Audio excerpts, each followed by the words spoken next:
Welcome back to the Morning Skate, episode 262. We're doing the NHL season preview, and in Morning Skate fashion, we decided to do this last second, so we're broadcasting to Facebook, Twitter, and YouTube currently. It's your host, Ken. I'm joined by my co-host, Brownie. Brownie, what's going on, brother? I'm just glad that this time, whatever went wrong was not my fault. No, you did great out there. I just sat here, smiled, and waited. Yeah, you were poised. Rockstar. You can tell, like, you just had ice in your veins at the start of this. So, shout out to you. We got a pretty big doc. We got a few NHL stories that we're going to get into. Obviously, some mea culpas. We're going to break down every team, and we had our writers send us a brief season preview, what to expect from those teams. Brownie and I'll kind of chat about each one. Brief is in quotation marks with some of our writers. Yeah, and then we'll do our little predictions. We got here the whole kit and caboodle, but you want to just kind of get into it? Yeah, man, jump. All right, mea culpas. Here we go. Hi, this is Mea Culpa, and I'm here to introduce the Morning Skates Mea Culpas with Cat and Brownie. Since we're live and people may not know, Mea Culpas is our screw-ups from previous weeks, and I actually found a woman named Mea Culpa to do the voiceover because when I first brought up Mea Culpas to Ked, he thought it was a woman. So, hand up. I've been better in that time, but then he actually found somebody named Mea Culpa, so it worked. Actually, I found a bunch, but only one responded. Fair enough. So, to update on last week, we were talking about 2.5 million ants per person, right? Okay. And you said you could take 2.5 million ants. So yeah, and also you were taken back that I was so confident about that. I want to also say that. Have you ever dealt with fire ants? It's not. I mean, they're awful. Ants are awful. This is Ked's back of the week right here. This report. So the volume of 2.5 million ants is actually like 2.5 average size man. But the weight of the ants is where you'll have the edge. As a million ants equals roughly about 2 pounds. With my eyes closed. So it would be 2.5 guys that weigh less than a 6-pack. Yeah. So I'd be fine. You could just pick one up and hit the other one with them. Yeah. But I think it would still, I don't think you come out unscathed. I would dominate those ants. Okay. All right. So the Fox reporter last week that I couldn't remember the name. Her name was Sarah Walsh, and her husband is the Blue Jays bullpen coach, Matt Bushman. So those are the people that caught the Aaron Judge ball. It's got to be a pretty sick gig being a bullpen coach. The only job better than that is bullpen catcher because you make the league minimum. Here's the thing. I think bullpen catcher, and we've talked, this is not the first time we've talked about this on the podcast. Like, this is a dream job. But the more I kind of think about it, man, like, I don't know if I want to be catching 100-mile-an-hour fastballs. Like, I say I can do it, but, like, half of me thinks it'd probably be pretty rough. Like, oh, I'd imagine so. Yeah. Are they throwing full tilt in the bullpen before they go out? I think Chapman was, but he just we'll talk about the Yankees later on. But yeah, I don't know. You're right. I think I'd work my way up to it. Start like, high school, college, and then by the time you're past that, you're catching anything. So. Yeah. But okay, good call. So to continue on with our Mitch Marner discussion about him possibly playing D. Oh, actually, really, really quick before we get into that, do you remember last week my zero of the week was the dude who didn't go for the ball? Yeah. Did you see the 60-second home run? The guy did go for the ball. There was no ball around there. That was, commitment. I love that move because you like the hustle. You got to give the A for effort. That's fine because you're thinking that there's no way somebody's going to catch this. It's life-changing money right there. Life-changing money. So the execution was lacking just because the ball didn't land there, but A+. So Mitch Marner possibly playing D. What impact would that have on fantasy hockey? I'd assume quite a bit. I don't play fantasy hockey, but I do play fantasy football. And Taysom Hill is listed as a tight end, and he had 3 rushing touchdowns today for me, which is ridiculous. So would that have an impact? So I used to play fantasy hockey way back in the day. My dad was actually fucking really good at it. He was laser focused. Having a defenseman that'll put up that many points. Now, you can rearrange your league to say okay, this matters more than this, whatever it might be. Yeah. The league that we were in, it seemed like you needed to have a backup goalie. We had a goalie on waiver wire each week because you wanted 2 goalies going. You were always trying to see the backup is going, whatever it is. For some reason, hits meant a lot on us. So guys like Borietsky, who had PIMs and hits and all that shit, he was actually kind of super valuable.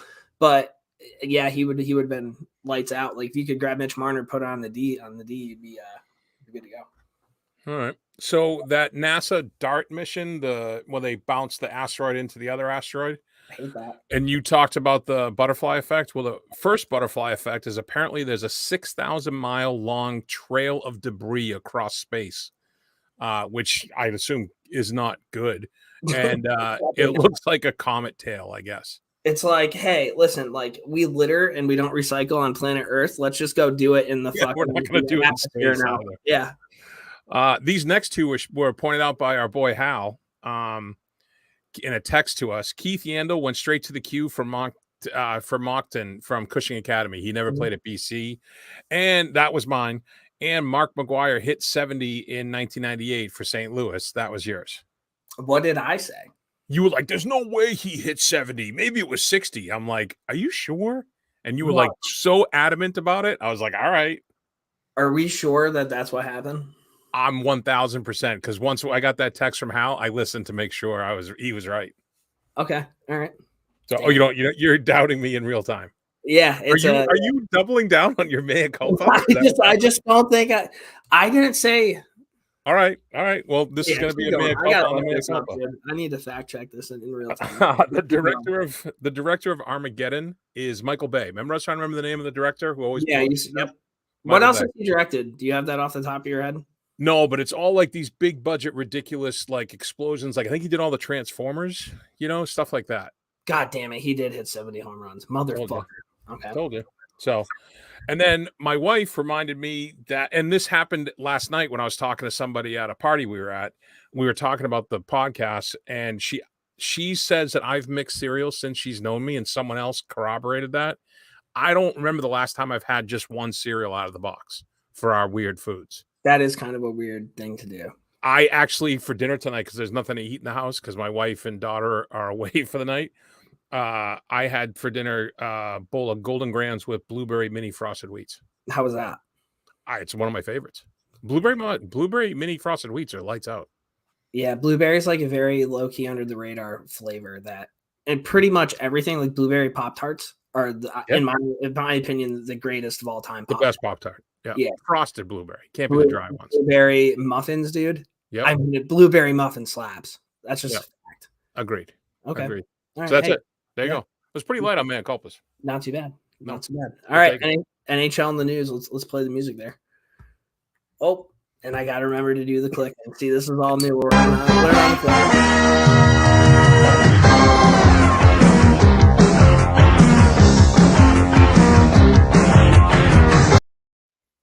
All right. That was one step back for 5 steps forward. Let's do this. There you go. We're still ahead. Winnipeg. Last week, they unveiled a Dale Hawerchuk statue, which will be at True North Square's plaza in front of the Winnipeg rink. The great statue shows Hawerchuk pushing the puck up the ice. He passed away in 2020 at the age of 57 from stomach cancer. It seems like each year a legend kind of passes away, right? And then you hear a little bit about him. He was only 57. Yeah, so. But I was going to say, like, I feel like we heard a ton of stories about this guy. Like, this guy was, like, super, super influential. It wasn't just, like, everybody's like, oh, thoughts and prayers. It was, like, thoughts and prayers. Also, this guy meant a ton to me and my family. So it was. Yeah, a lot of people spoke at the ceremony. Shifley, who I guess was very close with him, had a nice speech where he said, like, every day when I go to the rink, when I stop at that light or the stop sign, I'll be able to look over and see him. And in my head, I'll hear him yelling at me to get back on D, which I thought was great. You know, it's a great statue. It's a really good statue. Are you a statue guy? Definitely, probably. Right? I like statues as long as it's like you have. It's worthy. Like Dale Hawerchuk, sure. Bobby Orr one out in front of the Boston Garden, sure. Michael Jordan, yes. Dustin Brown. Well, we talked about this. Dustin Brown. If it's Dustin Brown on his own, then that's a little iffy. Yeah. But if the plan is to have Dustin Brown, Drew Doughty, Kopitar, and Quick all together eventually, then I can see it. Okay. That's like a 4 horsemen type of thing. Do you think that they earn that more, or if the Chicago Blackhawks did the same thing, but with Kane, Taves, Keith, and Seabrook and Crawford? Well, like, it depends on what happens. Crawford, all those guys for the Kings, it looks like they're all going to finish out their careers with the Kings. Right. Crawford left on bad terms. Keith, I don't know if it was bad terms. And the way they're going, Taves does not seem happy in Well, Chicago. you could also do a Sid Letang and Malkin statue over in Pittsburgh. Yep, agreed. So I don't know. New York Islanders, finally some good news for those guys. They re-signed Matt Barzal to his extension, 8 years, $73.2 million. This is 9.15. This is why Rangers Twitter is the worst Twitter ever, because they were like chirping the Islanders for this. And like, that's a great deal. Mika Zibanejad's making 8.5. Like, we obviously all love Mika. Matt Barzal is like one of the most dynamic players in the entire I think this is a deal for the Islanders. I don't think that he like has ever played with anybody like good enough. You know what I mean? Like, can you imagine him on the line with like, I don't know, you switch him and Taylor Hall or some shit, and he's on the Bruins and he's fucking flying. Could have happened in 2015. The Bruins had 3 chances at him. Like I remember growing up as a kid, everybody had a power play breakout, and whatever team had Scott Gomez, their power play breakout was Scott Gomez goes behind the net, picks up the puck, and he gets into the zone. Barzal is the same kind of player, dude. Like, and you watch the Islanders a lot of times, the D just kind of hang out till he gets on the ice, he gets the puck, he goes up ice. So, well, do you remember we talked about this during a few podcasts ago when we were talking about Barzal possibly signing, and for all reports and everything, he loves it there. And I think that this deal proves that he loves it there. See, I think this deal proves to me that, well, I don't know why you'd want to be on the island for 8 years, but he also got to think about this. Even with the 8th years, I think he's maybe 23. Oh no, he's still super young, but so he'll get another contract after this. I think he's looking to be a legend in Long Island. No, I agree. I think that'd be the only thing that I could be like, okay, I kind of get that. Because, I mean, no, actually, complete offense to Long Island. Like, why would anybody want to live there for 8 years when there's like bigger markets and like just in terms of Stanley Cup, you guys missed the Cup last year. Yeah. And who's the last like big name the Islanders have had besides Barzal? Like in terms of just being an elite, like holy shit, offensive guy, like Mike Boston. Tavares didn't end well. Yeah. Seattle, they unveiled their new mascot, Bowie. He's a nephew of Fremont Troll, the iconic Seattle sculpture that inspired his creation. The mascot was introduced during a preseason game versus Canucks when Bowie rappelled down from the Climate Pledge Arena's rafters. The 6 feet tall blue furry mascot. If this couldn't be any more 2022, this is straight out of the press release. Features blue fur to match their team's colors, hairs that is a nod to hockey hair, while also paying homage to the long hair famously associated with Squash, the longtime mascot of the Seattle Supersonics. So they kind of tied everything in together. Yeah. The tentacle that dangles from the ears away, letting fans know that he had a run-in with the Kraken, while his earring is the same anchor used as the team's shoulder patch. This now leaves the New York Rangers as the only NHL team without a mascot. It's because we're the bad boys. What would you even do for a mascot for the Rangers? Like a Statue of Liberty? Yeah, dude. And I don't think anybody wants to see that. No. I know in our group chat with the bloggers and stuff, there was a lot of people up in arms over this, like very upset. And it's not if you're over 12 and you care about the mascot, then you need to check where you at in life and I think the decisions that made you to that point. I thought it was kind of funny because they interviewed the one kid and they're like, what do you think? And he's like, I don't like it. Which is fair. That's fair. Thought that was hilarious. Yeah. But I guess good for Seattle. Yeah. Calgary. We're going to talk about them for a minute. They signed Mackenzie Weegar, 8 years, $50 million at 6.25 AAV. After he signed, he said, I signed here because I believe in this team. We have a winning team, a winning coach, and a winning culture here. All right, stop for a second. Stop. Because do you remember when you were chirping AJ Greer when he was saying, oh, when I grew up in Montreal, I loved Lucic, and you were like, you don't need to say that, bud. This is the same thing. Weegar's doing the same thing. No, it's not the same thing because there's no Bruins fans in Montreal. He lied. It's the exact same fucking thing. Mackenzie Weegar's talking about, I believe in this team. We have a winning team, a winning coach, and a winning culture. Bro, you haven't played. He's saying that because he's saying that's he's at least pandering to the fans. Like, hey, I want to be like Lucic. He's pandering to the fans. The only way he would have pandered more if he was like, my game is a cross between Lanny McDonald and Jerome McGinley. That's the only way he would have pandered more. I mean, I guess. They all do it. I'm more about this than I was AJ Greer telling me that he wants to be sticking up for my boy, and he's a Bruins fan and he lives in Montreal. Get the fuck out of there. Also, Michael Bublé roasted Johnny Gaudreau at a concert. I don't know if you guys saw this. I don't want to play where it's hard. I don't want to win the Stanley Cup. The singer also took some shots at the Salo Dome, jokingly saying that the proceeds from the concert should go into installing better AC at the arena. The Vancouver native never named Gaudreau by name, but it was clearly inferred. I think that's great. I think it's funny. He's playing to the crowd. The coach said the other day that Calgary's never had anybody that could pass the puck the way Huberdeau does. I don't know if you saw that too. So actually, Cutter just signed an extension too.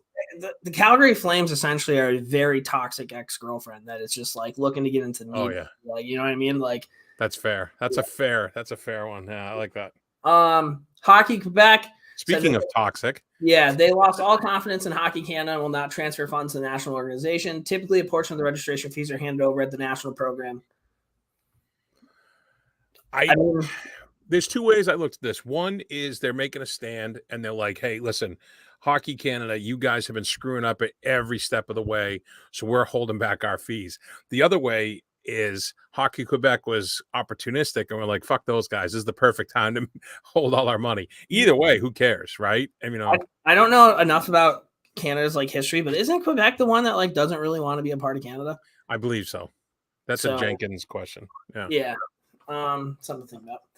Jaromir Jagr may be getting close to the end and speaking to the Czech news agency about possibly retiring, citing a lack of motivation to return to the ice. It's certainly not close, not at all, to be honest. I don't even feel like it. Only if the Winter Classic, which I promised was still to be held, I would probably have to force myself to play. Otherwise, it doesn't pull me back at all. Quite the run, though. Mm-hmm. If he does hang him up. Legend status. End of an era. I hope he comes to the Winter Classic because it's Pittsburgh and Boston, two teams he played for. Here we go. All right. No, it'd be cool to see him there. I mean, he'd wear a Pittsburgh jersey, I think. Here's one for you. Go ahead. Other than the Penguins, all right, wipe the Penguins out. Right. What team is Jaromir Jagr remembered most by? For who do he play for, you mean? Yeah. Rangers, in my mind. Yeah, I thought about that the other day, and I don't think like he has enough. Like people don't talk about enough how much he changed the Rangers. Like wasn't the Rangers where he started doing the salute? Wasn't that the Rangers? No, that was back when he was in Pittsburgh. Oh, he did that in Pittsburgh? Yeah. He in my mind's eye, I see him doing that in a Rangers jersey. I mean, obviously having Hank there was big, but I mean, dude, he was Jagr, Nylander, Straka was like the number one line ever. Like, they were so good. And then lastly, Fink, the Dallas Stars signed Jason Robertson, 4 years, $7.75 a year. That's a nice bridge deal. It's not so. Yeah, you're telling me, man. He just got paid. They needed to do it though. I heard Buffalo was kind of looking at that. Yeah, Buffalo's coming hard and heavy at him, I guess. But yeah, so that's kind of what we have NHL news wise. It was a nice light week for NHL in the news to allow us to do the preview. Yeah, I mean we have a lot to talk about with the preview. So let's dump and change it.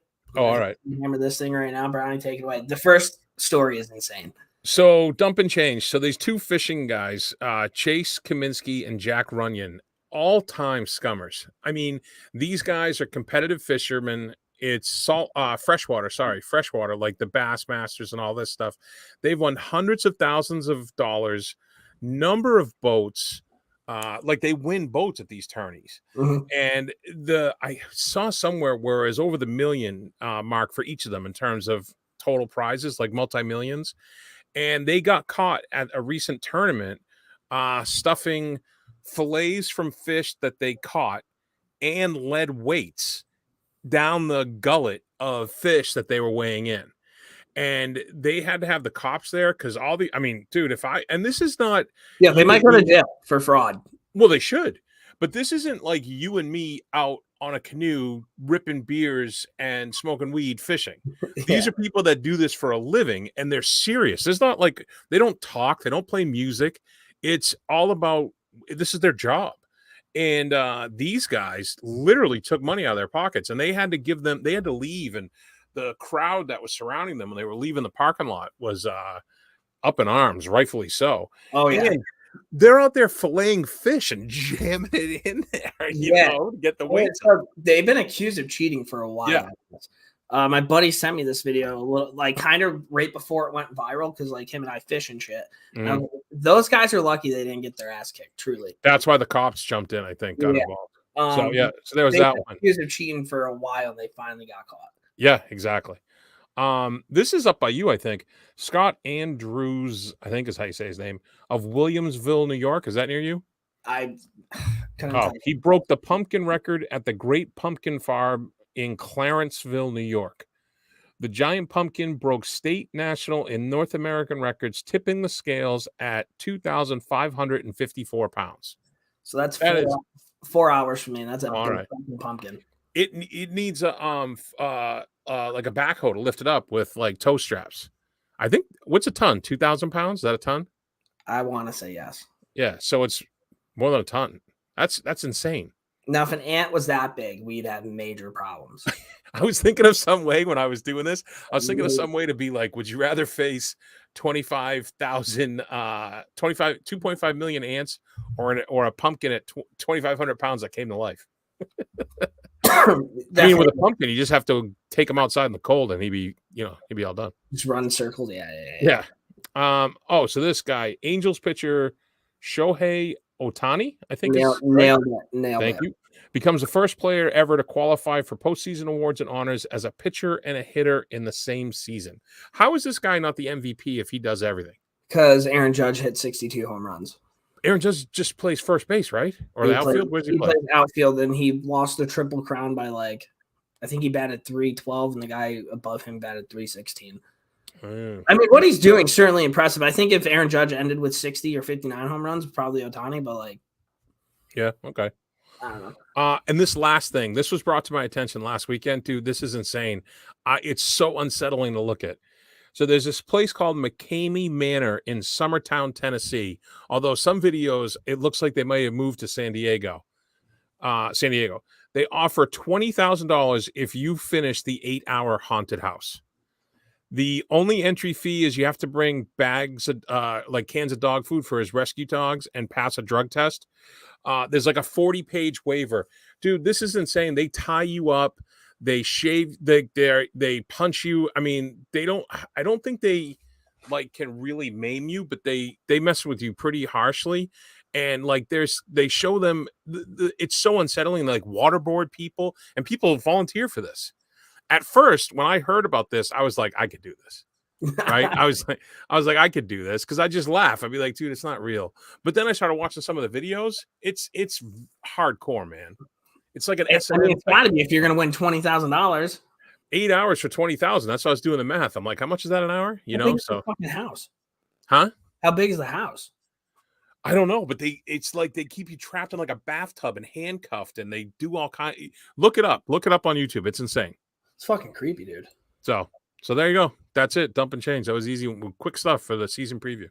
All right, cool. So now we're going to get into our NHL season preview. We're going to break down each conference, all the teams, kind of go over our predictions, so on and so forth. We had our blogger send us little tidbits about each team. So let's kind of hop into it. Central Division. This came from Chad. He is our Nashville Predators guy. Expectations going into the season haven't been this high for Nashville since coming off their President's Trophy season in 2019. They made several key moves in the offseason, including Nino Niederreiter, who's already had 3 goals for the first 2 games. Re-signing Philip Forsberg, the franchise's all-time leading goal scorer, was a must. The Predators have a formidable top 2 lines go with quality and young depth, and you can't forget about UC Saros, top 3 goal in this league, who's a popular pick to win his first Vezina Trophy in 2023. When you factor all this in on paper, there's no reason to think the Preds can't at least finish in the top 3 in the Central, with only one clear team better than them in the division being Colorado. His prediction, the Predators finish 3rd, win their first playoff series since 2018. So, Predators are an interesting team, dude. Predators are just that team that whenever you go to play them, it's like, fuck, I got to play the Predators. Like, they're going to finish their checks. They're going to be annoying as fuck to play against. I lived in Nashville. I got to watch their team a little bit last year. It's a fun rink to go to. The thing he didn't mention, the biggest thing to me he didn't mention at all is Ryan Mcdonough. Yeah, that's also a guy who knows how to lead, who knows how to win. And the other thing about the Predators is, aren't they all like 6'3", 220? Like, aren't they They're a heavy team? They're not necessarily physical, but they're big guys, you know? Yeah, they're definitely a heavy team to play against. I have them making the playoffs. Do you have them making the playoffs? Oh, we're doing that as we go? I don't know. What were you thinking? You want to just wrap it up at the end? Yeah, that's what I was going to do. Yeah. Okay. Moving on, Arizona Coyotes. This is for that's called a teaser. I love that. Coyotes from our guy John. Coyotes may lack talent at the moment, but they do not lack size. They have some big boys on the team: Josh Brown, Zach Cassian, Nick Bukestad, Lawson Krause, and Nick Ritchie. Expect this team to play with a lot of grit and physicality. As a result, don't be surprised if the Coyotes pull some unexpected wins, as their grit and physicality may throw other teams off their games. Clayton Keller is poised for another big season. He'll be relied upon heavily for their offense. God, he picked the one dude with a weird name. Karel Vejmelka is looking to prove that he is a number one goalie after signing a 3-year, $8.175 million contract. Other players look out include Troy Stretcher. Had a good start to his career in Vancouver, couldn't find a place in Detroit, looking for a bounce back. Connor Timmons and Shane Gostisbehere are two other defenseman players who are looking to take a big step forward, especially given the Jacob Chychrun uncertainty. So, you and I talked about this offline the other day. Remember we were talking about this? Yeah. I think what Arizona's trying to do, obviously they're in it for Bedard, as some other teams are, right? But you can't, in today's NHL, you get, I think there's some kind of penalty if you like really just tank, you know? But they're playing at ASU, which I believe is a smaller sheet, right? Isn't it a smaller surface? I don't think so. Oh, I thought it was. I thought I read it was smaller. Whatever. Maybe. But their whole thing is they know it's going to be a gong show. They are just going to load up on physical players that are going to cave your face in and hopefully get some excitement in the building. And that seems like that's the plan. And Clayton Keller, I have him later on in one of my 3 stars as one of my predictions. I think he's going to light it up this year. He's going to play. He's their whole team. He's going to play in every situation. I'm looking forward to them playing Anaheim. I think that'll be fun. Oh yeah. Everything going on. Did John write that? Did John write that blog? Yeah. Yeah. If you haven't looked at it, go on our website. Check out John's blog about Arizona and Anaheim rivalry. That's a tough one. I can never say that. Rivalry. It's a weird one. Yeah. I always mess it up. Chicago, if you guys are listening and you're a Chicago Blackhawk fan, we're looking for a blogger, but full tank mode. They shipped out to Brinkett, Kirby Doc, Calvin DeHaan. They added Jack Johnson, Colin Blackwell, and Max Domi. Can I say right now, is Max Domi the most overrated player in the NHL? Yeah, nah. I'd have to think about it. He's definitely up there. It's because he was junior. Everybody he signed. I don't remember the exact numbers, but he signed for, I think, 1 year for the entire contract of Curtis Lazar. I think Curtis Lazar signed a 3-year deal that was equal to Max Domi's 1 year. Yeah. And I was like, are you fucking kidding me? I would take Curtis Lazar first over him every time. Domi had a sick junior career, had a good first couple of years, and then just he had one good playoff round. Yeah. Or one good playoff game. Chicago, full tank mode, probably, depending on where the Rangers are made. I know Rangers Twitter doesn't want Patrick Kane to go to Chicago, but if the Rangers get a chance to get him, fucking get Patrick Kane. Actually, I did hear something. They were saying that if Kane left there, he's probably going to end up in Buffalo to end his career, but they were thinking that New York would be a good fit. I think it was 32 Thoughts. Colorado, they re-upped Arturi Lehkonen, Andrew Cogliano, Josh Manson. They got Evan Rodriguez and Alex Georgiev. They lost Darcy Kemper, Kadri, Burakovsky, and Jack Johnson. You can go first. I know what you're going to say, so I won't even touch the goalie part of it, but I just think they're loaded. And who was it? Landeskog at the last year at the end, remember? Mm-hmm. Like, how do you replicate this? He's like, go out and get yourself a Cale Makar. Cale Makar is still there. He's not slowing down. Hopefully Eric Johnson's finally sobered up, so he'll be ready to go. And as long as Landeskog, his injury doesn't linger too long, I think they're going to be fine. I don't see an issue. I don't see much of a fall off unless – go ahead. I think this Georgiev thing is going to be bad, and I don't think people realize it. He had a brutal preseason. Yeah, didn't they have combined like a 765 save percentage or something? He's very not good. Like, so a lot of people are like, oh, it's just preseason. No, like, that's the goalie that you're going to have. He was terrible. I don't know what they were thinking about when they signed him to that, but you better hope Francois can fucking log some minutes, because otherwise it's going to – I don't care who's in front of you. If you're shooting pucks into an empty net, you're shooting pucks into a fucking empty net. So – I will see. Yeah, we'll see. Dallas, Fink. Our boy Dallas Fink. Stars may surprise a few people this season with the addition of Mason Marchment. That's a fucking good call out by him. I forgot that he went to Dallas. He's a hell of a player. I like him. Yeah. Marchment on the team allows Jamie Benn to focus more on working in the new system with head coach Pete DeBoer. I don't like Pete DeBoer. And less having to be the instigator in most situations. Benn will still step up to the call, but Marchment isn't afraid to throw the body, scrap it up. With the addition of a more offense-heavy coach, Pete DeBoer look for the Stars to create more scoring chances than in recent memory with most of their core intact from last year. Robertson's returning was the final piece needed to be placed, and with Rope Hintz heading into a contract year, the Stars will definitely be a more exciting club than it meets in memory. In a tough division, look for the Stars to land in the playoffs, likely the wild card spot, then push beyond the first round with another stellar showing from goalie Jay Gonger, possibly even leading to the Western Conference Finals if the team goes on a streak late. I was with him till the last sentence. Yeah, I don't have the Stars making the playoffs. I know we're going to talk about this in a little bit. Marchment's they're fun. Okay. Like, I don't think they're going to make the playoffs, but they're not a not fun team to watch. Like they brought in Colin Miller to take some of the sting of Klingberg, right? Mm-hmm. And I mean, you're relying a lot on Ottinger, but the biggest question mark for them is if Ben and Sagan can capture a little bit of that magic, you know? And I mean, the hands are still there. It's just the bodies are failing, you know? Yeah, it seems like Sagan gets like seriously hurt every year. Yeah. So Rope Hintz, hell of a player. Miro Haston, hell of a player. I think they're going to be a fun team for sure. I bet Nils Lundqvist has to be traded by the deadline. And Pete DeBoer is going to have him go. I mean, it's an up-tempo style is what he does. Are you looking ahead? Yeah. So everyone, listen, get comfortable, open a drink, have a snack, because here's Richie's Minnesota breakdown, which I thought was a phone book when I first saw it, but here it is. All right, so he's got to start with the flower. Marc-Andre Fleury is back and goal on a 2-year extension and will be the undisputed number one with Cam Talbot going to Ottawa. The biggest goalie debate now becomes if Philip Gustafsson or the highly touted Jesper Wallstedt will be the second spot. Really, it's just Gustafsson's spot to lose. Both are good young goalies, but I think it'll depend on who has the hot hand, particularly if Fleury happened to go out with an injury.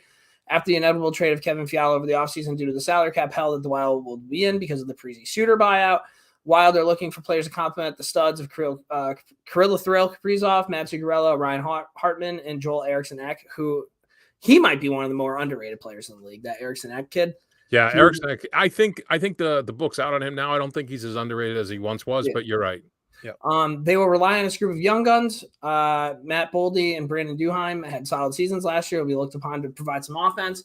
Connor Dewar will see his ice team increased, as will Boldy and Duheim. Veterans like Marcus Foligno, Jordan Greenway, Frederick Gaudreau will also be asked to take some pressure off the top line guys. He went through the whole roster. Yeah, aside from Nick Delory moving to Philly this year, the rest of the Wild defense is unchanged from last season.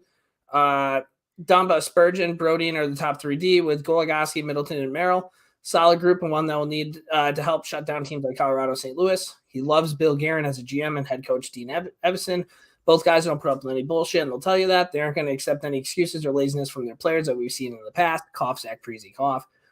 Last season, much was said about the Wild depth and how they helped them through rough stretches. As with every team, staying healthy will be key to success. The effectiveness of special teams is an area that will need to improve on. One of their major deficiencies last year is not being able to clear the puck on the PK, turning over in the D zone, giving up an odd man goal. They need to fix that, and the coach knows it. The Wild have looked good in preseason this year, and hopefully they can find a good balance with the young stardom and pair with the veteran leadership to contend for Lord Stanley's Cup. So that was a lot. That was a lot, but it was in-depth, and that's what we asked them for, right? That's what we asked them for. I think our listeners probably have a way better outlook on the Wild now than they did. Yeah, for sure. I will say this about that whole thing. One of my favorite players in the NHL right now, watching him play, is Mcdonough. I love the way he plays. Yeah. Hard hitting. He'll tag you if you and I feel like he's got that like a little bit of a rover, like he floats and he lines up those. He does it like Trouba does, but just not as big as an impact. Do you know how Trouba kind of lurks a little bit? You know, like a cornerback almost. Yeah. I haven't. We'll talk playoffs. I think Minnesota is one of the coolest places to play. I think Minnesota's on the come up for sure. Yeah, they're trending in the right direction. Seth Williams says that we're killing it, so that's good stuff. Thanks, Seth. Oh, my boy Seth. Hey, buddy. St. Louis per Preston. Jordan Kyrou scores 100 points on the season. Colin Parayko will have a breakout year, setting career highs in multiple categories. Look for Scott Paranovich to come back in the spring once that shoulder's ready to go. Finally, Binnington will bounce back from the shitty season he had last year. The Blues should make the playoffs, but according to MoneyPuck.com, the Devils have a better odds at winning the Cup, so watch out for the New Jersey. Listen, if there's ever a write-up that's more Preston than that, I don't know what it is. Yeah, because he can't just go positive. He's gotta find the slight of someone did him. I just hope, Preston, if you're listening, I hope you've worked it out with that girl who stole your wagon down the street. I don't know what that's about. I think. I don't know. I like the Blues. I think they're another hard team to play against. I mean, every time they're in the playoffs, their series are fun to watch. So they're never not like, oh, the Blues are on. It's like a tough game that's going on. So David Perron leaving is going to hurt them big time. And they're questionable in the back end, in my opinion, on defense and goalie. I think Binnington's a head case still. And then lastly, Winnipeg Jets. They added a new head coach, Rick Bowness. Loss of leadership with the Blake Wheeler taking the C away. A lot of question marks going on in Winnipeg right now. It's pretty much the same team that finished 6th last year. So yeah. Do we want to do our predictions for this division right now, or just do them all at the end? I think we do them all at the end because I got to keep track of them for Kenton to do the graphics. So okay, cool. Make it easy on you, boy Brownie here. All right. Pacific Division time. The Anaheim Ducks. They added Ryan Strome, Frankie Vetrano, John Klingberg, and Dmitry Kulikov. They lost their captain Ryan Getzlav, Hampus Lindholm, and Josh Manson. I didn't realize I remembered Strome and Vetrano, but I forgot about Klingberg and Kulikov. Yeah, no, I think Anaheim's going to be a fun team to watch. I really do. I think they're going to be fun, but I don't have them sniffing the playoffs. They're just too young. I think in a couple of years, get a couple more prospects in there. I like the way Jamie Drysdale plays. I think he's a fucking sick player. I remember him playing World Junior. He was kind of the guy to watch. See if Zegras takes another step. He's now on the NHL cover, so who knows? There's no jinx for that. I saw someone talking about that. Yeah, there's no jinx for it. I can't wait to watch them play Arizona. I'm going to have that. Look it out. Calgary, per Jenkins. Congratulations to Jenkins. Shout out Jenkins and his fiancee, Lindsay. Yep, attaboy. Tree Living stared death in the face and turned a walkway into a star, planning to leave at the end of the year to a top-tier forward. A huge jump on the blue line and sniped Kadri at the 11th hour. From looking like a rebuild to being the preseason favorites to take the Pacific, he wanted to seal GM of the year before Game 1. Kadri signing long-term, high price tag deal is now undeserved, but it's a big question mark, though. He is coming off a highly productive playoff performance. It'll be very interesting to see if he maintains that value that earned him the contract. Markstrom is obviously one of the pillars on the team, and he started last season with an otherworldly amassing amount of shutouts, but he often softened up towards the end of the year, and I think that had to do with the amount of games he played. If Sutter wants him fresh and is mostly formed from playoffs, it will be worth exploring giving Vladar more regular starts to keep Markstrom in top form. So I agree with pretty much everything Jenk said, and I think it's telling that Vladar, started the majority of the preseason games and got the most looks early. Yeah, I think Sutter's aware of that. Mm-hmm. And Tree Living, 100%. I don't know what could happen to lose him GM of the year at this point. If they finish last.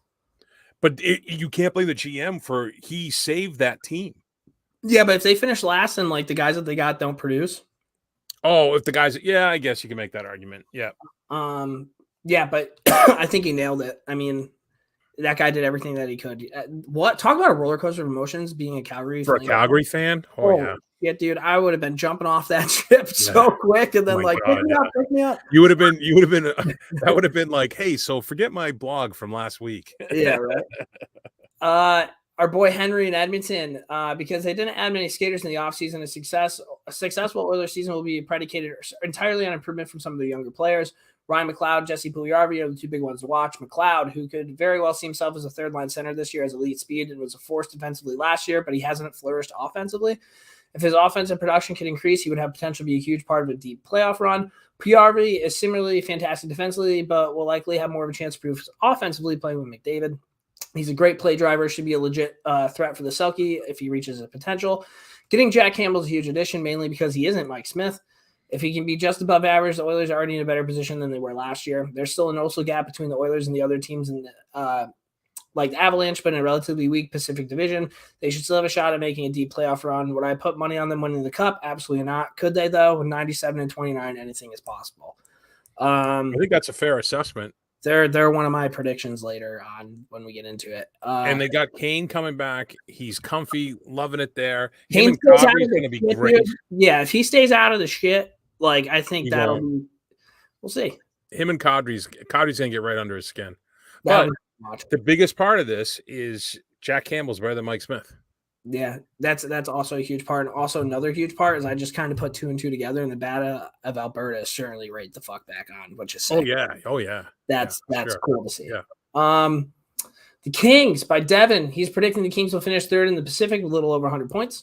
Last season, the expectations were they were playing competitive games in April, and they far surpassed that. In the playoffs, he would love another great fight. He doesn't predict and will not be disappointed in the slightest if the Kings don't pass the second round of the playoffs. Look out for Arthur Kaliev, Velarde, Brant Clark, Quentin Byfield as breakout candidates. Goes out saying, make sure you watch Kevin Fiala, Jersey, Doughty, Kempe, and that entire second line of Moore, Robertson, and Danault. If you want to watch pure skill do its thing. I think he's talking about that line specifically with the skill. Yeah. But I think Quentin Byfield is your third line center and Fiala coming over. Yeah. I like the Kings this year. Yeah. I mean, I didn't really like them last year. They surprised the fuck out of me. Like that was without Doughty too. Yeah. We'll talk about that more in the predictions. Yeah. Seattle, they added Andre Burakovsky, Oliver Bjorkstrand, and Shane Wright. I hope Shane Wright fucking tears it up, dude. I think this draft could not have worked out better for Seattle that he fell to them at 4. Oh yeah. They were like, wait, what? What? Wait, right? And it's like they're looking around like, did someone pick him already? You know what I mean? Yeah. That's a home run for them. No. And especially a new franchise to have a bona fide stud centerpiece that you can build around for the next 15 years is how they're looking at this. And guy. they had Matty Beniers too, and that kid's fucking good. That kid's really good. Center out of Michigan. Played for the U.S. Development Program. Head on full for that guy. Vancouver, our boy Ben. Huge season for the Canucks. 2 players to watch, Thatcher Demko and Elias Pettersson. Demko will need another big season to help cover some of the Canucks' defensive weaknesses. With Martin as his backup, he should get more rest and have less bad starts. Pettersson is capable of having a big year. He looked amazing through the preseason. If he can transition that into a hot start of the regular season, the Canucks have a real chance. A key addition for the Canucks is your boy, Curtis Lazar. Yep. If he can do well in the PK and put up good offensive numbers, he can be one of the most important players in the Vancouver this season. Keep your eye on Brock Besser. He underwent hand surgery, but said this will be the year he scores 30 goals. If he can stay healthy and starts off strong, this could happen. Also keep an eye on Bruce Boudreau. If the Canucks have a rough start to the season, he may sadly be asked to leave. They love him. I don't see them. I see them playing their hearts out for him. I really do. I think my biggest takeaway is I also think Curtis Lazar is a big pickup.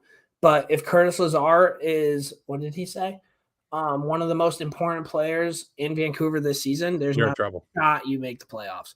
Curtis Lazar, I would have liked when he was in Boston for them to give him a go on the first line when they were juggling things around, just to see him out there banging bodies and creating some space for Marchand and Bergeron. They never did. I think they might have done a little bit, but third line winger, first unit PK. I'd even try him in front of the crease on the power play. You know, I mean, what do you got to lose? The problem with Vancouver is once you get beyond what's his name? Quinn there. No, not Quinn Hughes. Yeah, Quinn Hughes, right? Once you get beyond him, the defensive depth falls off. Yeah. So that's their issue. They have JT Miller signed, which is good. Yeah. JT Miller, you can put the rumors to bed about him going everywhere for the next 5 years. Yeah. And then in 5 years from now, we'll see the same thing. That guy has not been, Yeah. Vegas, they added Phil Kessel and new head coach Bruce Cassidy. They lost Robin Leonard. He's out for the year with a hip thing. Vegas, look, as great as they're going to be with Eichel there playing a whole year, they got Stone coming back. He'll be 100%. Who's your goalie? Talk about fumble fucking opportunity with one of the most beloved goalies by his teammates in the NHL. Yeah, you know? I think we're going to talk about predictions later, but I like Vegas. Yeah, still? Name me their goalie. I don't know their goalie, but I like the fact. I think Eichel. I think Mark Stone's probably one of the more underrated players in the whole fucking league. Yeah, Mark Stone's a beast, but it doesn't matter. It's like you said about Colorado. If it's an empty net, it's an empty net. I'd rather have whoever fucking Vegas' goalie is, who I don't even know his name, than fucking Colorado's. All right, go ahead. You're out. Sharks. This is our boy Diener. Love this guy, Youngblood. With the hiring of new GM Mike Greer as well as new head coach David Quinn, it officially marks a new era of Sharks hockey. After 3 years in a row missing the playoffs, San Jose will be looking to at least be competitive in the Pacific Division. After finishing last season at 30th in the NHL and scoring 2.57 goals a game. Nice little stat, Diener, attaboy. Yep. The Sharks made the additions of Lou Cunnin, Nico Sturm, Oscar Lindblom, and Steven Lorentz at the forward position, try to help them put the puck into that at a more sufficient rate. Timo Meier, Tomas Hertl, both coming off 30-goal seasons, will be expected to continue to produce offense. At that level, if the Sharks have any shot of returning to a cup playoffs, look for rookies William Eklund and Thomas Bordelot to get an opportunity. at breaking into the Sharks' top 9 this season. Both have had small stints at the NHL level. If they can prove they can contribute consistently, we could be seeing them as regulars in the lineup sooner rather than later. That's a great breakdown, dude. That's an awesome breakdown. Yeah. It is fantastic. But let me ask you this. He's relying on, in Dean's assessment, he's relying on a lot of young players to succeed. Yeah. Yeah, they're not there yet, but I don't see anywhere here. No. Hold on. He's talking about young guys. What in David Quinn's history shows you that he can develop young guys? Absolutely nothing, which is right. Yeah. That's as great as everything is. The fact that Quinn's the head coach, I don't see it. You know, now that you said that, like when I like the whole official new era of Sharks hockey, but I didn't look into what that new era is. Well, if the new era is Mike Greer and the way he plays and the way he looks at things, great. If the new era is Dave Quinn and the way he looks at things and the way he coaches, not so good. Fair enough. All right, Eastern Conference time. We're going to start off with your Bruins. Take it away, Brownie. Oh, it's pretty simple for me. I mean, the trick will be to stay within reach while Marchand and McAvoy are out. Right? They need, if they're back by U.S. Thanksgiving and they're playing at full tilt, then I think they're good. The new players so far have seemed to fit in seamlessly, and it'll be interesting to see what happens with players being waived and who will come up from Providence. For those that don't know, Chris Wagner, Mike Riley, and Nick Foligno all were waived today. As of now, no one's picked them up, but they have 24 hours on waivers. At the time, if they don't get picked up, all three can get sent down to Providence, which means they can pull up other players. Mm-hmm. You know. So I have no. I'm a little. Listen, I love Wags. I've long said I love his game, but if, like you said about Curtis Lazar, if your fourth line winger is your make or break, then you have huge issues. Mm-hmm. Mike Riley, I think, is a decent defenseman. He's a middle pair, right? Bottom four. With his contract, which I believe is under $4 million a year, I was surprised they couldn't find a trade partner. Just maybe people are tired of hearing from Don Sweeney. And Nick Foligno is way overpaid and has a 16-team no movement clause. So you're up against it with that contract. You'd have to eat a lot of it, and they can't afford to right now. The biggest thing for the Bruins is that Taylor Hall is back skating. He was week to week. Grzelcyk was back in a regular jersey. He didn't have to have the no contact jersey. It looks like the guy on the PTO, Strauman's going to make the squad with Riley going down. So they got a little bit of edge on the back end, and they just got to hold water until Marchand comes back, because the lineup in my mind is fucking good. Yeah. So I as long as Swayman is the real deal, the Bruins they can be right there throughout till they get these injured guys back.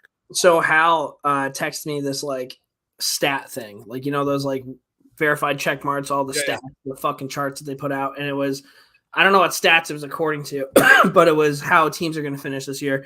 And this fucking stupid ass stat company had the Boston Bruins winning the President's Trophy. I'll take it. Marchand and McAvoy out until Thanksgiving. So I'll take it. That means Marchand's going to be fresh. Stay off the weed, ladies and gentlemen. Go ahead. Buffalo Sabres. This is from PJ. The season is about establishing and building a foundation for Buffalo. There are several young players looking to take a step forward. We got first-round picks Owen Power, Dylan Cousin, and Casey Middlestat. They need to show that they can be core players for a competitive team. Jack Quinn and JJ Peterka are looking to show their outstanding AHL season can transfer to the next level. But with a group this young, the hope is that the team can stay in the playoff mix until March, April, while showing that there are pieces in place to compete in 2 to 3 years. I think that's accurate. Good preview. A+ Peach. And PJ didn't even mention Devin Levi, who could come when the NCAA run is over for Decent Huskies, even though you're not supposed to say that. But did I dream this, or did Kyle Okposo get named captain? I think you might be right on that. I think I saw that as well. Shocked it wasn't Tuck. I would have bet all my money that Alex Tuck was going to be the next captain. I think he hasn't been there that long. I know he bought in and everything, but yeah. All right. Detroit, this is for Maz. Things he's watching. Jacob Vrana scoring goals. With the Wings over the last 2 seasons, 21 goals in 37 games played. If he can stay healthy, how much will he produce? Can you stop for a sec? So Maz was doing this, right, on his way to a game, wasn't he, tonight? Yeah, I think so. He had a beer league game, I think. Does this not read like Maz was dictating into his thing? Yeah. He was just talking to himself in the car. Go ahead, sorry. Sider and Lucas Raymond with a full year in the league under the belts and now acquisitions around them, maybe a sophomore surge. Andrew Kopp, the biggest offseason acquisition. scorer. He joins Larkin as an offensive go-to. One of these players that came up in Michigan teams. So instant player to watch. I want Elmer Soderblom to make the team and will either this year or very soon. Hilariously bigger than anyone on the ice. Soft hands, concentration, and strength. So that's your. Maz, listen, if there's one thing you can take to the bank is that Maz is on top of Detroit and what's going on. Yeah, he does. Willie White, the Panthers set the bar last season by winning the President's Trophy. However, it'll be tough for them to repeat. They lost Hubert and Uyghur. They may not have been the devastation the fans and critics assume it to be. While he doesn't think that Tkachuk will be able to match the points like Hubert did, it's essential that getting them out of there while they still could get a return.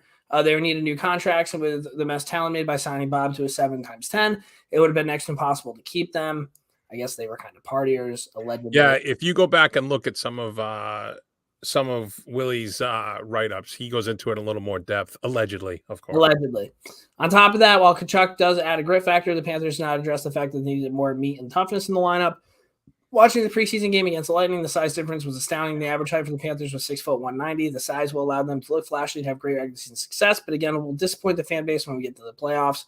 They can't keep up with the physical style of play. Prediction for the season, they'll battle Tampa, Boston, and Toronto and probably finish second or third in the division. However, until they add some physicality and a Tom Wilson-type player, be prepared for an early playoff exit. The thing is, it's impossible to add a Tom Wilson-type player. Also, there's not a lot of Tom Wilson-style players. Didn't the guy who just went to we just talked about him, he went to Dallas. Wasn't he like a physical motherfucker, Mason Marchment? Yeah. He just came from Florida, right? So, like, you lost that. That kind of sucks. Yeah. So yeah, I mean they're right. It's Matthew Tkachuk's team, right? And he's got to set the tone, and I think he can. PJ just text. Yeah, yep. And they're gonna go as far as Tkachuk can will them. And I listen, Matthew Tkachuk's one of my favorite players in the NHL by far. I love the way the kid plays. But you saw what happened to Florida. But they do have some sneaky tough guys. They got Sam Bennett down there. What's the other rat that they have? I forget his name. Lomberg. Yeah, and he'll drop with anybody. Adirondack Thunder, baby. And they have a little bit of jam. They just, we'll see. They just re-upped. What's the other goalie? Not Bobrovsky. What's the other kid? Spencer. Yeah, they just re-upped him. It's the same thing with all these young goalies: Ottinger, Swayman, Spencer. If one of them turns into Ken Dryden, look out. Yeah, or Igor Shesterkin. Yes. Right. Montreal, they added Evgeny Dadonov, Sean Monahan, Kirby Dach, and Mike Matheson. They lost Carey Price. That's huge for them.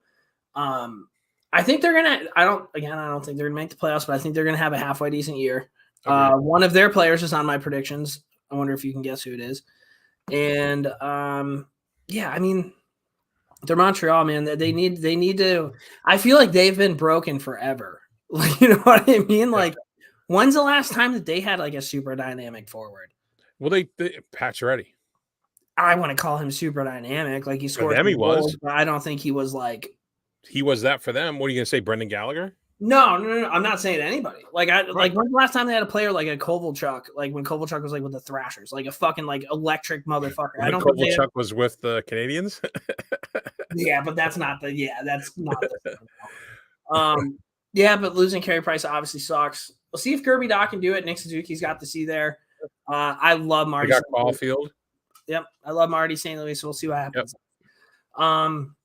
My team to like kind of watch a little bit from like the side. I'm with you on this one.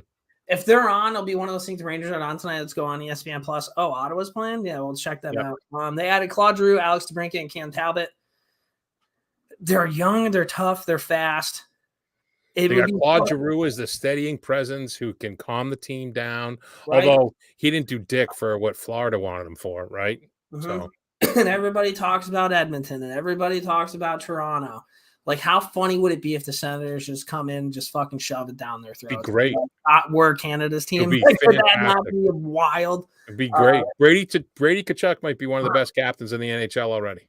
I don't think that'll happen this year, but it would be really funny because, I mean, dude, when's the last time a Canadian team's won the Cup?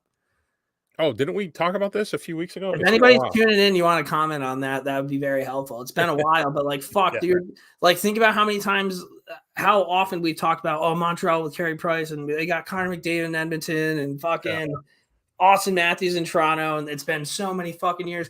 the Maple Leafs 5-year plan, blah, blah, blah, blah. Yeah, And yeah. Otter's like, fuck you, we're here to play. So, That'd be great. Tampa Bay, they re-signed Cirelli, Sergachev, and Chernak. They lost Ryan McDonough and Andre Palat. I think this is a lot more influential on this team than people are saying. I hope so, because fuck Tampa Bay. God, I hate this team. Yeah. I don't like anything about them. Not a single fucking thing. They've been so good for so fucking long, dude. Like, if you think about it, the Lightning have been like a top 4 team for how long? 7 years. Yeah. Like, everybody talks about, the Penguins back when they were sick and the Blackhawks. The Lightning's right there, man. If not, although, as great as Vasilevsky is, Colorado made him look human. The Rangers did take the first 2 games in that series too. So I think they have. Well, all right. So then in the playoffs, he looks human. Yeah, because wasn't there a stat where like he had never lost a back-to-back in the playoffs? Oh no, he had never lost. I think he never lost an elimination game. And I also don't think he'd ever lost a back-to-back game. Oh, there you go. So until the Rangers, but speaking of underperforming teams, Toronto, Sammy Hill. Another year for the Leafs where the regular season is just a warm-up for what really matters. God, such a Toronto fan. I know. However, does that not mean that there are some things to look out for the season regarding the blue and white? The big boys will carry the load per usual, and there should be no slowing down of Marner, Matthews, and Nylander. He expects Nylander to break into an elite tier of wingers this season. He's gotten better every year, and a 40-goal year has to be in the cards. First player to keep an eye on would be Rasmus Sandeen. Young, dynamic defenseman has a chance to really cement his place in the Leafs' top 4 early in the season, as injuries have opened spots up. He was late to camp due to contract negotiations, but he's quickly got up to speed. Looks good. Big question mark, of course, is in net, with the Leafs having a goaltending duo that would some classify as underwhelming. However, both Ilya Samsonov and Matt Murray have shown an ability in the past to be competent NHL starting goalies, and they won't be getting a ton of shots against every night either. Past the Leafs' big 4 forwards, they'll need to have big years from unproven depth players. The young guys, Nick Robertson, Dennis Malgin, have looked most likely to fill the depth role of scoring in the preseason, but there's no doubt the Leafs can't just rely on Matthews, Marner, Willie, and Tavares every night. I didn't know that they got Ilya Samsonov. Yeah, but he fell off, right? Wasn't he in Washington and then he fell apart? Maybe. He's significantly better than Matt Murray. Oh yeah, Matt Murray. I saw a breakdown. Maybe I don't remember what it was from. There's a breakdown of Matt Murray, how his save percentage has gone down and his goals against have gone up every year. Yeah. I still don't think they have their answer. They spent their money in the wrong place, in my opinion. But I would agree. Can you imagine if they had a fucking elite goalie? I don't know why they ever let go of Freddie Anderson. Freddie Anderson was perfect for them. Yep. Agreed. All right, Metro. Carolina, this is per Romo. This year it's Stanley Cup or bust. Wow, coming in. I love that. As I mentioned in a blog, I do expect Carolina to win the Metro, and they are my preseason cup pick. Brent Burns and Matt Pacioretty bring high-end offensive talent, and the rest of the defensive group has remained mostly unchanged, as has the goalie situation. Their defense group is one of the strongest in the league, but success will hinge on the young stars taking the next step. Look for Svechnikov, Natchez, and Jarvis to chip in more offensive production and cement themselves as stars. If they can, Carolina will have a very few weak spots. I think that's right. I think he's right. I think Brent Burns, is a little more defensively responsible than D'Angelo was. Yeah. He may not have that offensive skill like D'Angelo does, but Brent Burns can still get the job done. And, what a leader, right? Didn't they lose anybody else? I thought they lost somebody. Was it just D'Angelo? No. They lost your guy. Who? Are you doing a bit here? Well, they lost Smitty, but I thought they missed somebody bigger. Who's the Rangers' new player? Oh, wow, I'm an idiot. Yeah, Vinny Trocheck. Oh, my God. You were being serious? I thought you were doing like a bit. And I'm like, am I going to have to play the fucking straight guy here? Dude, I'm having a rough go right now. Well, anyways. That's a big loss for them. Yeah, well, they still have the goalies, right? They still have a goalie pair. That's good. Lay off the weed. Yeah, right. And I think that they love Brenda Moore. The only thing is Pacioretty's going to be out for the first, 2 months with is it 2 months or is it 6 weeks? He's out for a bit though. Yeah, but at the same, I don't know. I have Carolina as one of my. They're pretty good. Columbus Blue Jackets. Per Matty. Second youngest team in the NHL, 25.87. Johnny Hockey signed a 7-year deal. Right off the Columbus is a bad destination. We should get that blog up. Branson, 4 years, $4 million. I remember people were like, good deal. And then they realized it was $4 million a year. And they're like, whoa. Yeah, they thought it was $4 million total. Mm-hmm. David, you're sick? Sure. Surprised a lot of people at camp. It could be a big factor as a rookie. Gaudreau Line connection is going to be sick. Possible Line breakout season. Igor. Oh, jeez, man. These names, man. Guy's name's Igor. Chinnikov? I think it's Chinnikov. Second player looks like he found his groove in the offseason. Could be a good pair with Voracek. Can Kent Johnson be an NHL center? Will he spend some time in the AHL in his Zegras situation? Prospects look good. Not expecting to come up this year, but the biggest thing is these young guys getting to learn from the vets and getting good experience. Yeah, thorough breakdown. I always forget with all the talk with Gaudreau and everything that Voracek is still there. Yeah. Yeah, I like Voracek as a player. Hell of a player. Getting older now, though. Oh, yeah. Yep. Booth in Jersey. Boother. Goaltending was atrocious last year. He had to use 7 goalies, and none of them played well. After a serious bout with COVID and heel injuries for the last 2 years, Mackenzie Blackwood's fully healthy again. Expect him to be back for what he was in his first 2 seasons, save percentage around .915. Power play was a train wreck last year, so they fired Mark Recchi and brought in Andrew Burnett. If the power play can just be average, expect New Jersey to be top half in the league in goals scored, hopefully win more games. The addition of Andre Palat in free agency is big because he's a veteran leader for one of the youngest teams in the league trying to learn how to win. He can also play top 6, have a physical presence, over 120 hits 5 times in his career. Prediction, Jersey finishes 4th in the Metro, gets the second wild card. I think he's pretty accurate. Until the prediction, tell me you're a Devils fan without telling me you're a Devils fan. I don't like the faith he has in Mackenzie Blackwood. No, me neither. And when you're hoping that his save percentage is around .915, that's not good enough. Dude, when they played the Rangers the other night, their announcer was just, what did he say? He's like, Mackenzie Blackwood's healthy. He's a top 5 to 10 goalie in the league. And I'm like, top 5 to 10 goalie in New Jersey, maybe. But yeah, I'm like, what are you talking about? He's smoking the same stuff Booth's smoking. Yeah. The Islanders, Lane Lambert's first season as head coach, looking to update Trotz's system to unlock. This is Per Anthony. Yeah. Don't forget to give him a shout out. My bad. Looking a lot better towards the end of the preseason, much faster and scoring more. Barzal signed a new contract before his RFA. The young Robin Salo stood out in preseason. Great hockey IQ, offensive upside, potential spot on the roster.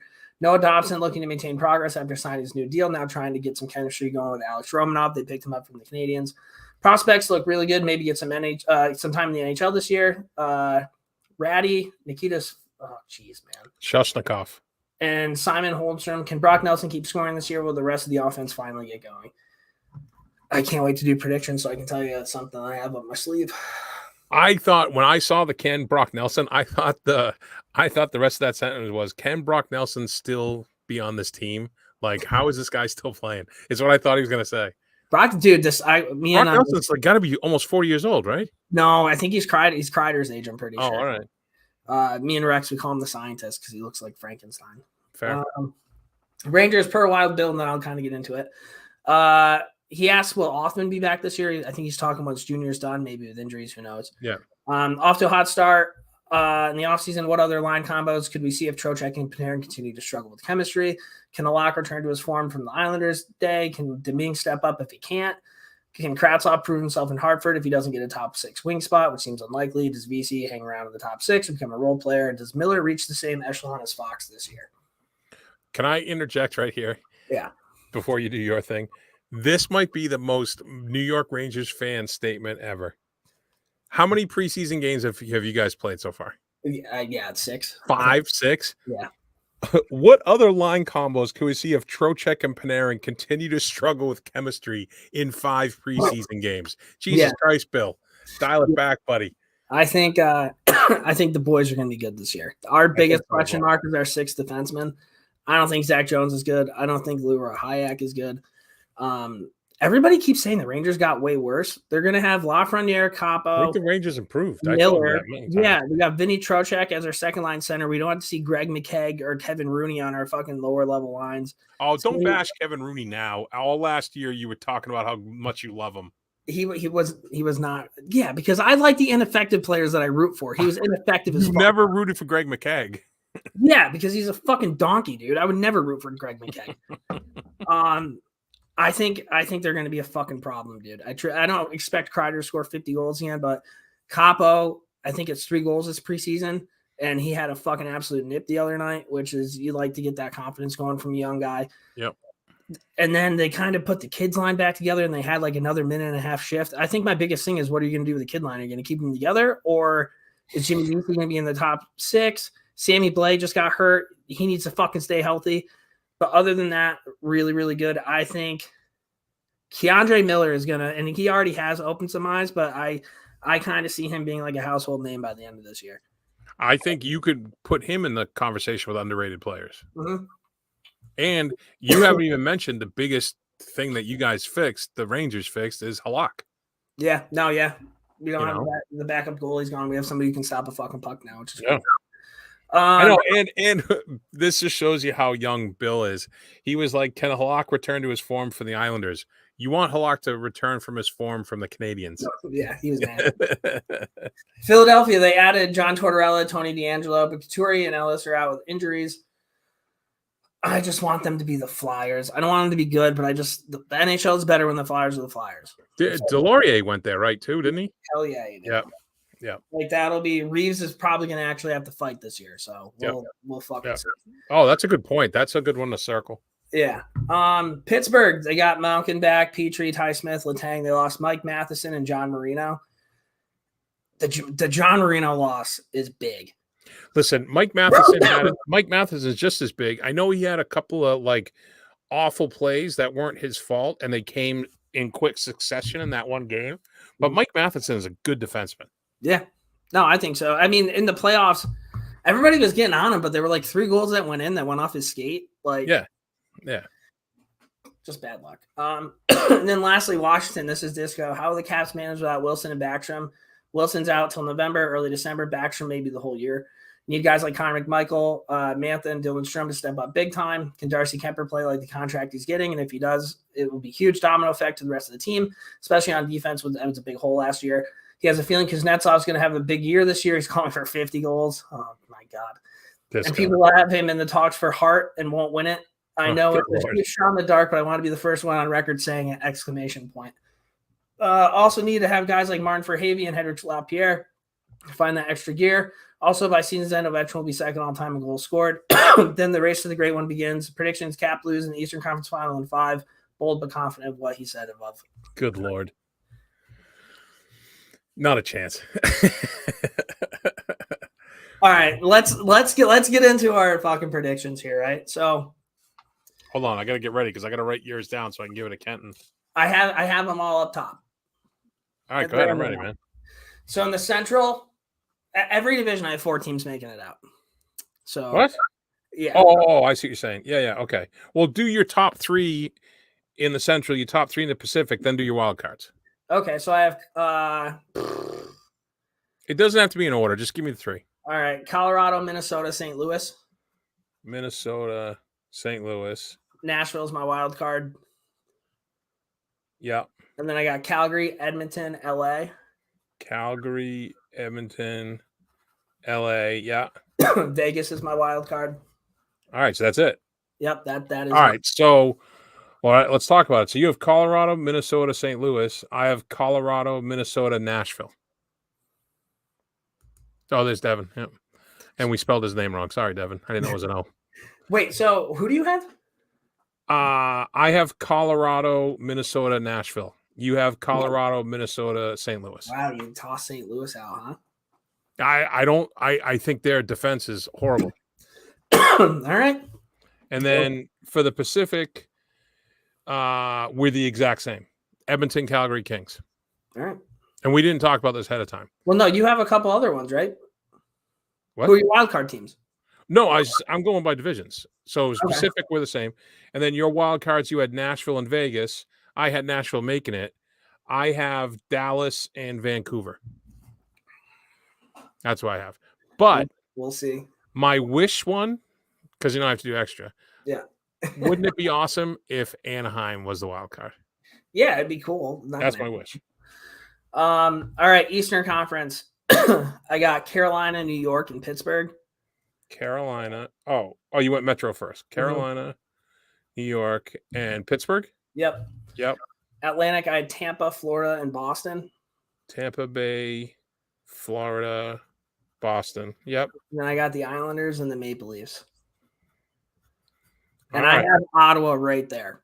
Like, Okay. I would not be shocked if Toronto. We'll talk about it later. All right. So I have I can't believe this. You have Tampa Bay, Florida, Boston. Mm-hmm. I have Tampa Bay, Florida, Toronto. Okay. And then you have Calgary, New York Rangers, Penguin. Carolina, New York, and What Pittsburgh. did I say? Oh, yeah. Carolina, Rangers, Penguins. Mm-hmm. I have Rangers, Carolina, Penguins. Mm-hmm. Same. Mm-hmm. My wild card, I have Boston as the wild card because I think they're going to have some ground to make up, and the Islanders. So the only difference we have is Boston, Toronto. And I have down the bottom of mine, just like I had Anaheim, wouldn't it be awesome? I have Ottawa, wouldn't it be awesome? You're not on the same page, man. Yeah, I don't like it. I'm gonna be fairly, 100% honest with you. It doesn't make me comfy. Yes, I don't like it. So. All right. So hey, you go. Wait, perfect timing. So now that you've heard our NHL season previews and our picks, and we'll have a graphic out for it, we do have a hotline that you can call, and you want to chirp us, leave a comment, tell us why we're donkeys, ask a question that we answer on the podcast. We're just a phone call away. It's 518-350-7036, and give us your preseason predictions and tell us and bold takes about the NHL, and we can talk about them on future podcasts. Yep, Look at you with the number on the screen. You like that? Right, guy. Listen, man, I can be a host and a producer at the same time. That is fucking lights out. I do what I can. All right, so that's what we have. We already went Rangers, Bruins, beer league roundup time.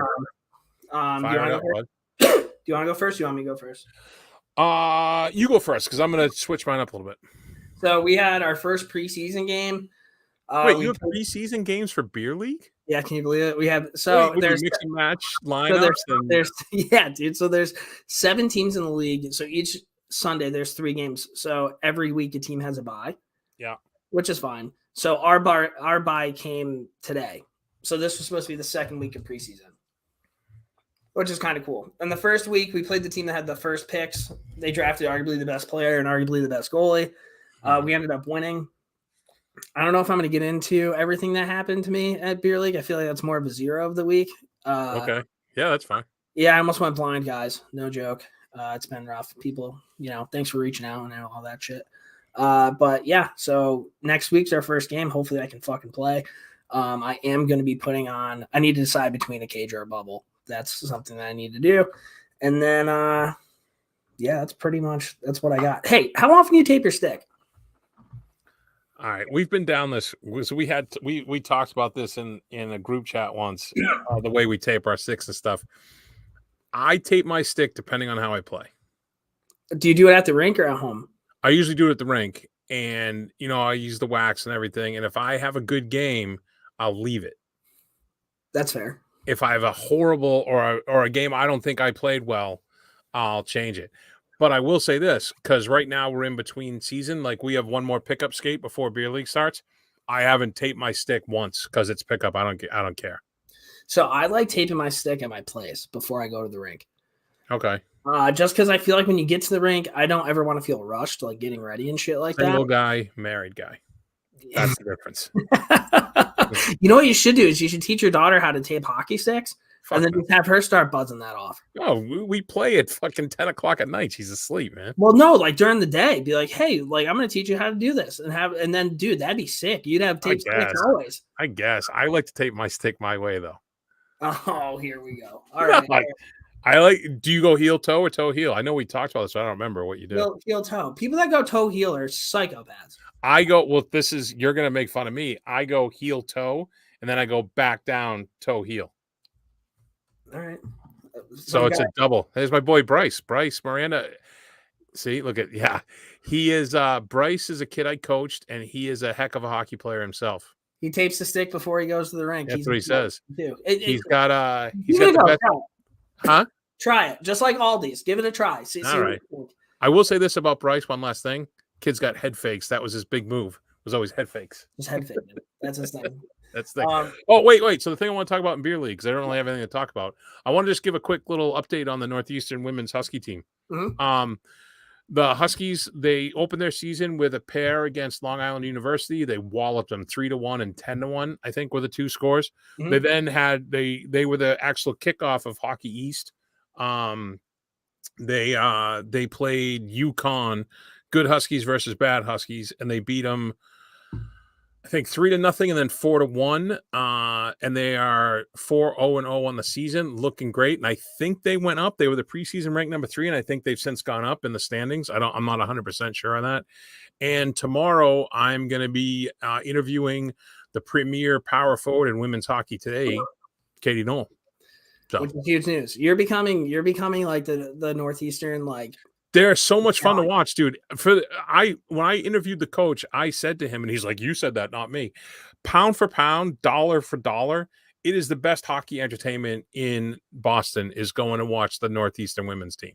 That's a bold statement. It's $10 to get in. You're in the oldest barn in America, I believe, historic Matthews Arena. No, I'm pretty sure I got to play there once. It's fucking. It's lights out. You get to go wherever you want. And the game, they play such a team game. It's so much fun. And my daughter loves going, seeing girls or young women on the ice. It's great. So yeah. All right. Go Huskies. Go Huskies. All right, so now we are going to get into our Dominic Moore's Heroes and Zeros. Hey fans, this is Dominic Moore. I'm just going to take you guys through a little bit of the behind-the-scenes stuff here. Looks like a cereal. Yeah, for you. Heroes and Zeros time. My hero of the week goes to Sons of Anarchy, dude. The TV show? Yes. So I watched it way back in the day. Actually, let's do my zero. My zero of the week. Last week in beer league, and I might get a lot of shit in this because I wear a visor, and people are like, put on a cage, but like you don't. I wear a visor too. So throughout the course of the game that we played, I got hit twice up high on a face off. One time it like pushed my visor down. The other time kind of got me in the face. I went to kind of like pull the kid's like legs out from him. The refs like calm down, whatever. So something happened twice before this even happened. About a minute left to go. They drop the puck, and like when you stick lift somebody, you have two hands on your stick, and like you just fire up. Apparently, this guy thought that was a good idea and hit me directly in the left eyeball, like literally in the left eyeball. Had a full blown fucking meltdown. So my zero of the week goes to that fucking guy. Just it was an accident. I get that it's an accident, but to be that wildly reckless and like you can't create something that dumb. Like I don't think there's any like fixing that guy. He's a moron, and everybody calls him Game 7 because he fucking just goes 100%. I'm cool with people going 100%. He's a Hun. Yeah, but hey, listen, you have to like we all have 9-to-5s. Like we're not going to the fucking NHL, and there's no reason for you to be fucking swinging your stick like that. So I had to go to like an ophthalmologist. Like it was fucking pretty serious, dude. Like it's still the picture you sent me was pretty good. Yeah, so vision's not great right now. Get headaches, dizzy, whatever it is. So I haven't really been able to like go to the gym, play softball, nothing like that. So I need to find something. What I found, hero of the week, Sons of Anarchy. So I used to watch this show like way back in the day. I'm like, fuck it, like let's just run it back. What an unbelievable show, filled with all sorts of shit. So hero and zero. My only complaint about Sons of Anarchy was that whole little detour they went over to Ireland. It was like, what are you doing? Well, I'm in that right now and I haven't seen it in a while, so that's all you're gonna say. Yeah, that's it. That's the only. I was just like, come on. But that was a great show. That was the show that every time after it was over, I'd be like, I want to buy a motorcycle. My wife's like, absolutely not. I want to start a gang. I want to start a gang. All right, what are your heroes and zeros? All right, so I'm going to do my zero first. So no names given, right? We talked about this earlier. But if you have to tell people on a text that, hey, man, I promise I'm not an asshole. Sorry, bud, you're a fucking asshole, right? I don't know this guy very well, and we've been texting about something, and he's like, I promise I'm not an asshole. I was like, yeah, you are. Whatever. Same thing with like, with all due respect. If you have to say with all due respect, like, oh, I do that all the time because I feel like when you say with all due respect, you have the green light to say whatever the fuck you want after that. Because of like Ricky Bobby. That's the only reason you think that, dude. With all due respect, you're a fucking douche. Yeah. I said with all due respect. Yeah, that's right. Exactly. Yeah. It softens the blow. Yeah. So my hero is Oakland A's catcher Stephen Vaught. I don't even know if I'm saying his name right. He spent 7 seasons in the minors before coming everyday Major League baseball player at age 29. He bounced around a bit and played the last 4 years for 4 different teams before getting back to Oakland. He also missed all of 2018 with a shoulder injury. To open the game, the last of his career, as he's retiring at the end of the season and the A's didn't make the playoffs, his kids introduced him over the announcer, at his at bat, and they were yelling, "Our dad," which was great. And then, as it always happens in sports, in the last at bat of his career, with the A's holding a 1-run lead late in the game versus the Angels, he hit one to right field for a solo homer, and that's how he gets to walk off. No shit. So I just thought it was a great story. He got me with the kids, That is a good story. Breaking news: the Mets are about to be eliminated. You hate to see that. You hate to see. Oh, you're a Yankees guy, right? You hate to see the little Mets get eliminated. Oh no! All right, but those were our heroes and zeros this week. Yep. All right, so now we only have one more segment. It's going to be 3 stars. I'm going to make sure we get that ready. Look at that. Look at you. All right, Jim and Mike, thanks very kindly. A nice weekend for you. As always, our 3-star selectors are stars of the hockey scene wherever we go in Rogers Hometown Hockey. All right, 3 stars of the week. We're doing predictions, right? So yep. Our 3 stars bold predictions. All right, so we're going to do bold NHL season predictions and then bold 2022-23 predictions. Yep. All right, so my 3rd star, we'll do NHL ones first. Okay. My 3rd star, Cole Caulfield scores 35 goals this year. 35. Oh, shit. I think he's going to have a year, dude. I think he's going to have a really good year. So I have Cole Caulfield breaking out and having a year. My 3rd star is very similar. Clayton Keller, I put him at 40. Goals? Yep. Clayton Keller is going to be on the ice for like 27 minutes a game. Dude, 40 goals and you're playing at Arizona State? Like, he's going to be out there with all these guys that want to cave everyone's head in. You know how much room he's going to have? Yeah, but like, I'm just saying, like, can you imagine scoring 40 goals at a rank rate by Arizona State? Oh, yeah. Oh my God. Well, I could count scoring off the if it looks bad, I'm gonna back my way into 20 and 20. Yeah. I like that. My 2nd star, Toronto struggles to make the playoffs, if they even make it. That would be because their goaltending issue is brutal. On top of the media being brutal, that's not going to make things right. / if they're struggling, Sheldon keeps on his fucking way out. That would be my. I want to tell everybody listening that you and I did not compare notes on our preseason picks, and we did not compare notes on our 3 stars because there's a lot of overlap here. All right, so my number 2 star is Conor Hellebuck. He wins the Vezina this year and pushes the Jets on his back towards the wild card. They don't make it, but he plays lights out. Conor Hellebuck regains his form this year. We love American goalies. I love that team. I just wish they were better. Yeah. My number 1 star, Connor McDavid finally makes it to the Stanley Cup Finals. You think? Yeah. You know what? Not having Mike Smith, and I still don't think Jack Campbell gets you to raise the fucking cup, but I think that gets him there. So you're saying that they're going to get past Colorado? Mm-hmm. Yeah, because of the goalies. All right. They might have done it this year if they had the goalies. Yeah, that's fair. My number 1 is Toronto falls off a cliff, and Matthews pulls a Matthew Tkachuk and says, "Hey, bud, you might as well move me because I'm not re-signing." Oh, I would love that. I would love that for the sheer I want to watch it burn, aspect of it. He sees how much fun they're having in Arizona State, and he's like, fuck yeah, I want in on that. I like that. So, all right, so now we're going to do 2023 predictions. Mine are pretty fucking weird. But go ahead, man. Weird's good. We embrace weird. The first one, next Netflix crashes. I think people aren't going to pay the money to have Netflix anymore. Yeah, they continue to raise it. And I think you're going to start seeing people being like, fuck this. So that would be my 3rd star. All right, so my talk about ridiculous. My number 3 star is Tom Brady and Giselle divorce. Right? Okay. Wait, I'm not done. He ends up with Charlize Theron. Okay. And she ends up with Brad Pitt.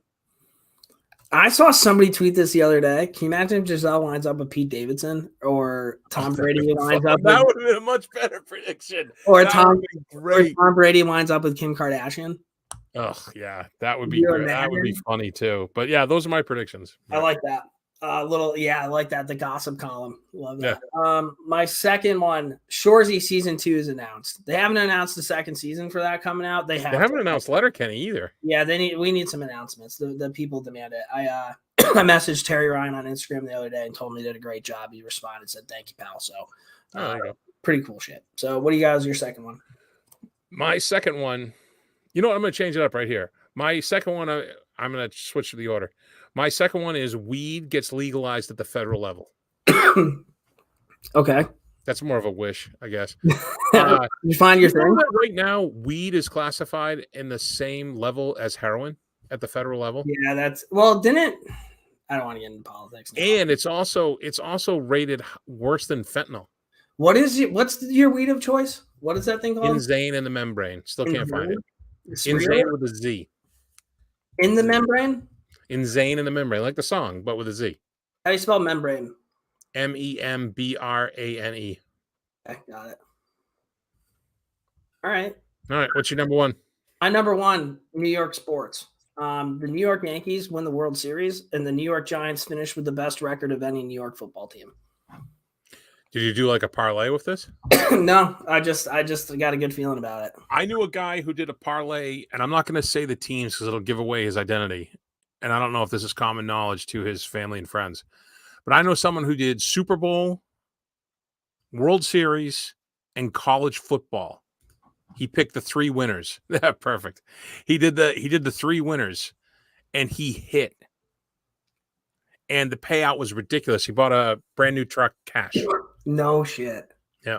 That's crazy. So, all right, my number one. I think that this is finally the year that there is verifiable proof of a cryptid. Of what? A cryptid. All right, I don't know what that is. A cryptid is like Sasquatch, Loch Ness, or like the Cuba Libre, whatever.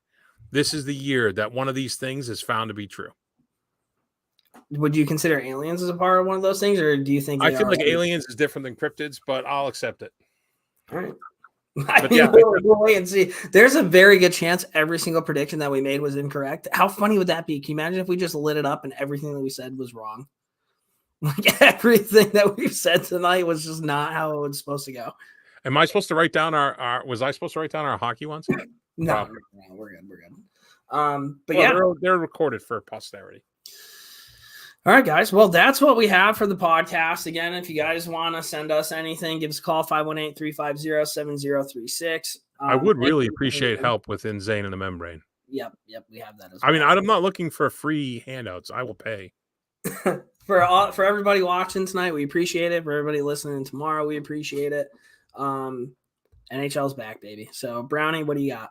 Look out for a special interview episode to get dropped hopefully later this week with the Northeastern coach and one of the players. And as always, we sign off every podcast for those new people with my obsession. Jerome McGinley, wherever you are, buddy.